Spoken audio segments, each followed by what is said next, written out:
Ooh, look at me. I'm on the big screen. Whoa.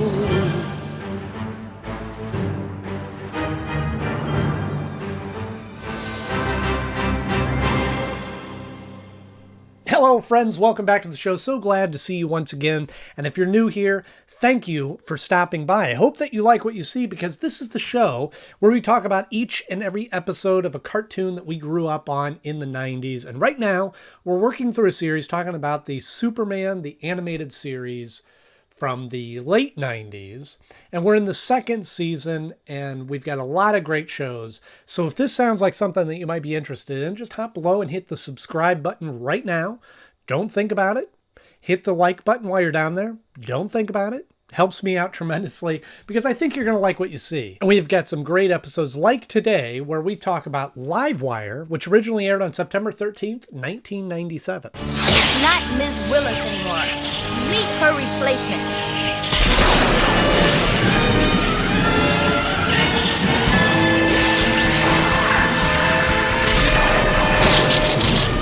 Livewire!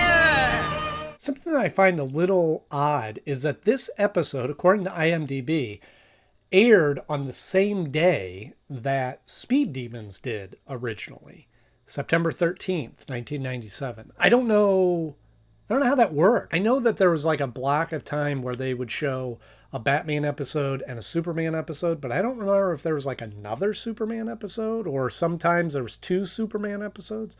I don't know. Or maybe it's a mistake, but I found it interesting that these supposedly aired on the same day.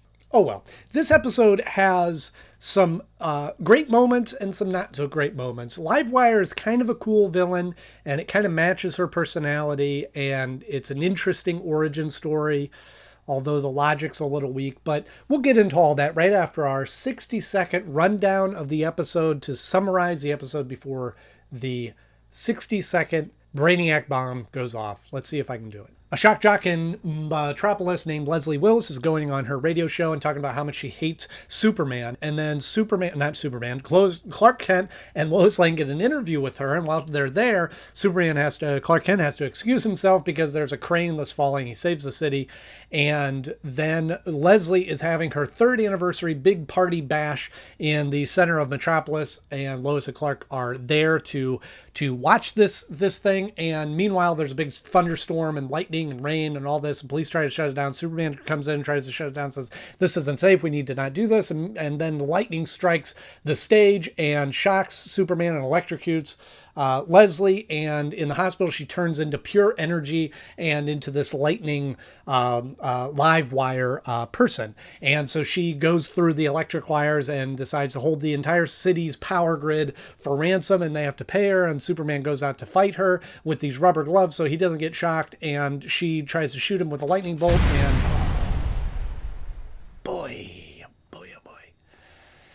she tries to shoot him with a lightning bolt and misses and hits the dam. The water rushes in. Water and electricity don't mix, and she gets electrocuted. But then she goes to the hospital and is seeking recovery. I don't know why I'm still talking fast, but Lex Luthor is the one paying for it. I see a sequel in the future. How can you just sit there while she spews that trash about Superman? Let me start by talking about the character Livewire, which, as I understand, was created for the animated series, but is one of those characters that went on into the comics and into video games and into the other iterations. Sort of like Harley Quinn, but nowhere near as popular. She's kind of a cool character, and there's a lot of neat elements to this. One, the power, the superpower of being able to turn into pure energy and travel through electric wires and invade into TV sets and radios and all those kind of things and shoot electric bolts out of your fingers is really pretty cool. And it's something that it's a superpower that you don't see a lot. The only other person I can think of that can do this is, well, Electro in Spider-Man. I don't think he's pure energy though. And then also, what was his name on Darkwing Duck? The Electro Duck. Electro Duck? Megaduck. No, that was the other one. That guy. But it's a unique, it's kind of a cool power, and certainly a tough adversary for Superman to have to face, because not somebody you can just punch out willy-nilly, but you have to really kind of be careful and think through and put on rubber gloves. Come back to the hospital. They might be able to help you. What do I need help for? I'm pure energy now. Also, the voice actress of Livewire, Lori Petty, I had to look up because it sounded a lot like Kat Denning. Maybe I'm the only one, but I thought, boy, that sounds just like Kat Denning. But I was like, there's no way that she's the voice of this character, because she would have been like 10 when this came out, I think. Come on, you're always getting exclusives with them. Just how exclusive are you two? But Lori Petty, I had to look her up, but she's the one that played Tank Girl in the movie.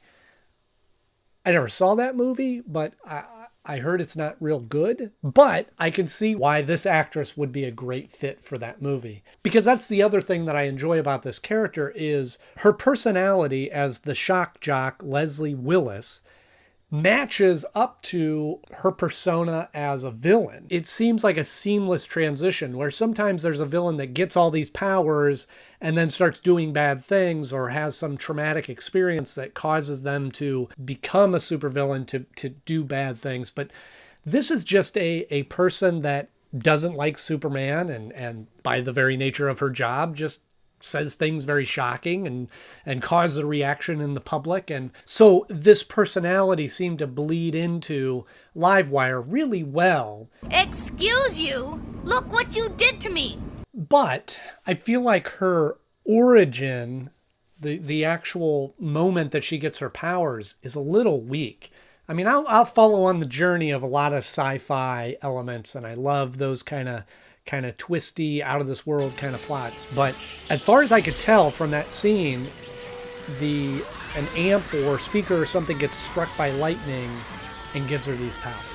That's not how lightning works. And I know Flash got his powers by lightning. There was other things. There was like chemicals or other stuff that kind of connected him to the Speed Force, and they explained it another way. This is like she just got struck by lightning. But they had to come up with something, I guess. And so if you kind of skip over that and go, okay, here's Livewire. I can't explain her skin discoloration. But then again, I can't explain why she's alive either. Her powers are good, and I like that she can turn into pure energy. That's pretty cool.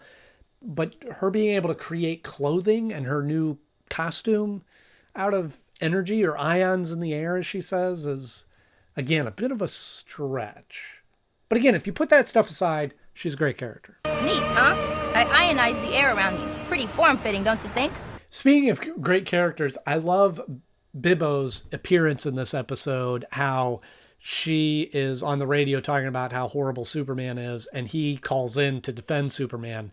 I always have enjoyed Bibbo as just a friend to Superman and diehard supporter of Superman and always rushing to his defense. And he's the most unlikely person to be defending Superman. Just such a neat relationship in the story of Superman. Bibbo and Superman. It seems like that should be a sitcom. You're darn right I will, Missy, because I don't appreciate your scurvy remarks about me pal Superman.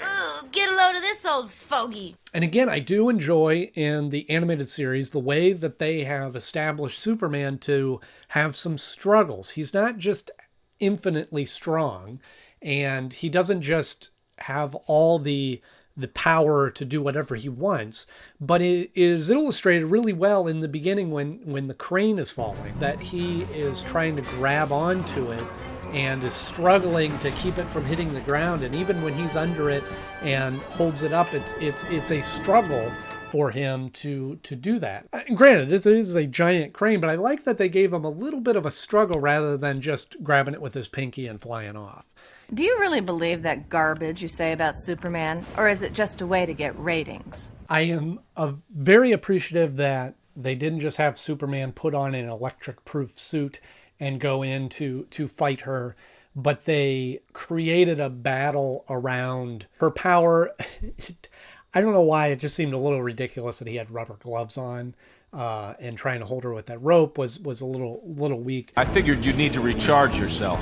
And what better place than a hydroelectric plant? But then her arrogance and her confidence and her abilities ended up being the thing that eventually took herself down. She took herself down by shooting the dam and water flowing on her. But interesting weakness for someone. So here we have this person of pure energy that her weakness is water. We don't have to do this, Leslie. I'm Livewire! And there's a great little tag at the end, and I don't know where this is going to lead, but they paid off that they showed Lex in the beginning kind of smirking when she was talking about how much she hates Superman, and Lex Luthor, being the mastermind that he is, logged that away, that when she became Livewire and eventually got hurt, that he is funding her recovery. So I don't know if that's paid off in this series, but I certainly like the implication that they make that Luthor and Livewire will be teaming up in the future. Well, I think it's real sweet of Mr. Luthor to pay for her care. So when it comes time to rank this episode, it's got a lot of good things going for it. It's got some weaknesses if you really look at the story, and especially her origin and the creation of her powers is a little weak.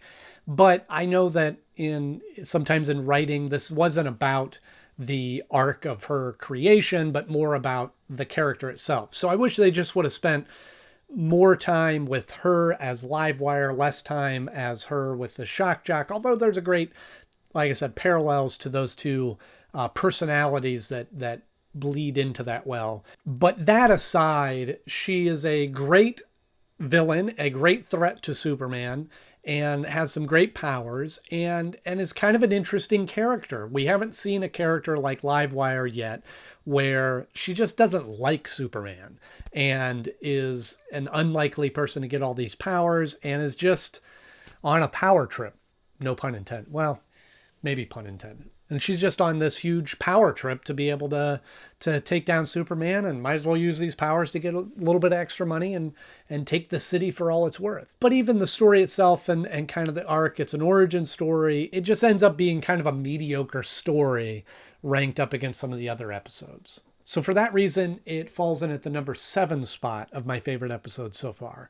Just below Fun and Games, because Toymaster, I think, has a better backstory and a better arc of becoming a villain, and although he's not as much of a threat towards Superman, he's more of an iconic Superman villain. But it does beat out a little piece of home. That was really just an origin story of kryptonite, and the way that Superman ultimately brought it down was just, here's a suit. A little less creative in that, but an important episode to establish kryptonite, but this one beats it out. Now, if you hold still, I'll drain off some of that power of yours. So, do you have any suggestions of what a better origin story for Livewire would be? Let me know in the comment section below. If you enjoyed my review of this episode, please click the like button. I always appreciate seeing those. And if you want to see more episodes like this, I'm talking about each and every episode of Superman the Animated Series every Tuesday and Thursday.